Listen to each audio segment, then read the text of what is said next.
The defendant shot at a police officer, attempted to kill the police officer. I mean, this is a very stark reminder of just how dangerous it is for police officers in their duties each and every day. State Attorney R.J. Larrizza is reacting to the conviction of a man accused of firing a shotgun at a St. Johns County deputy. Richard Boncel found guilty of attempted second-degree murder of a law enforcement officer and discharging a firearm from a vehicle. State Attorney Larrizza says it all started with a traffic stop 4 years ago. They found out he had a stolen car, attempted to pull him over. He ran, and when they finally were able to stop him, he pulled out a shotgun, pointed it at the deputy, and pulled the trigger. It's by the grace of God that the deputy wasn't harmed. And then ultimately, I think he fired 2 shots at the officer, and then the third shot was self-inflicted on himself. He survived that shot and, was prosecuted. Larrizza on what the conviction means for his office. I'm thrilled about the conviction. The officers that work every day to protect us, they need to know that, one, the state attorney's office has got their back, and we're going to prosecute folks who try to do them harm, and also to get folks like that off the street. I mean, he was from out of state.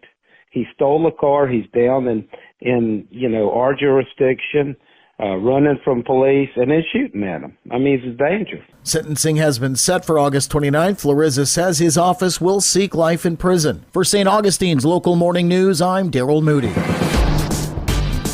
This local news is a service of your hometown Toyota dealer, Beaver Toyota, US 1 St. Augustine, here to wow you.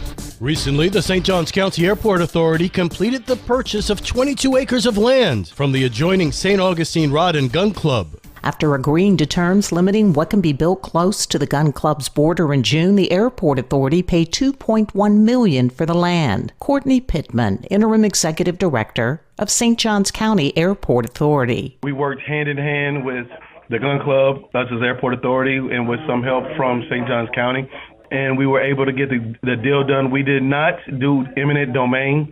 We wanted to work with them fairly and do good business with our neighbor to the north. And we were able to reach a mutual agreement. While some of the land can be used for development, the tip of the peninsula east of the gun club is to remain undisturbed per the agreement. So that way, the individuals that are members of that gun club can still feel like they have some privacy and have a good club for them, the members of their organization. And so it actually went off very well. Most of the acquired land is forested area and wetlands that sit east of the airport's runway, including land between Gun Club Road and Hawkeye View Lane. Plus, with the purchase of the land, airport operations are set to come much closer to the gun club. So we'll be doing a taxiway extension that will connect the runway to the northeast side. And then we're also planning to bring corporate and commercial hangars. The club dates back to the 1930s with a 5,800 square foot venue, sitting on 10 acres of land that hosts weddings, business meetings, and other gatherings. For St. Augustine's Local Morning News, I'm Karen Johnson. I've spoken about being David and Goliath all the time, and I truly feel that this win definitely shows that it can happen. I have to tell you, it's still so surreal. And Taylor moves on to November after her win in the District 5 County Commissioner primary. Her Goliath was popular incumbent Henry Dean, who had over $250,000 in his war chest, compared to her $26,000. He was able to raise in campaign funds over 10 times what I was able to raise. And that does not include any of the PAC money.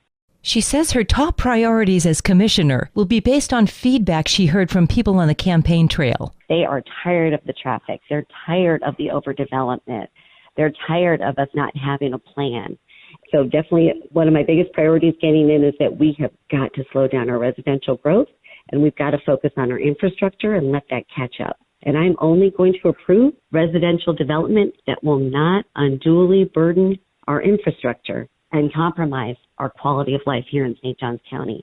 Ann Taylor will face no party affiliation candidate Merrill Paul Rowland in November. For St. Augustine's Local Morning News, I'm Liz Ryan.